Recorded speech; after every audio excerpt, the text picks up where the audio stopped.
উল্টাপাল্টা বলার চেষ্টা করবেন না। যদি আপনার জ্ঞান না থাকে জবানে তালা মেরে রাখবেন, বিরোধিতা করার চেষ্টা করবেন না। ইমান ভঙ্গের মূল 11টি কারণ আছে, তার মধ্যে 7 নম্বর কারণ হলো সুন্নতের বিরোধিতা করা।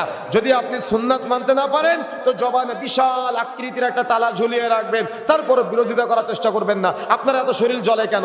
আপনার শরীর জ্বলা প্রয়োজন ছিল যে আমি যে মাযহাবকে ফরজ মনে করি এটা দলিল দরকার। আরে আপনার হুজুরের কাছে গিয়ে আপনি শরীর জ্বালা পোড়া দেখান যে হুজুর আপনি যে ফরজ বলেছেন দলিল কোথায়? আপনি আমার সাথে জ্বালা পোড়া দেখান কেন? কথা বুঝেন নাই? আপনি আমার সাথে জ্বালা পোড়া দেখান কেন? আপনি দলিল নিয়ে আসেন।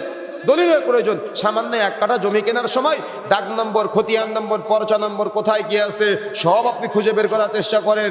তো আপনাকে সব থেকে যদি ছোট জান্নাত দেওয়া হয় তো গোটা পৃথিবীর মতো 10টা পৃথিবী একসাথে করলে যত বড় হয় এত বড় জান্নাত আপনি পাবেন। এত বড় জান্নাত নেবেন তার জন্য একটু দলিল খুঁজতে হবে না? আমার কথা বুঝতে পেরেছেন? এত বড় জান্নাত আপনি নেবেন তার জন্য দলিল খুঁজতে হবে না?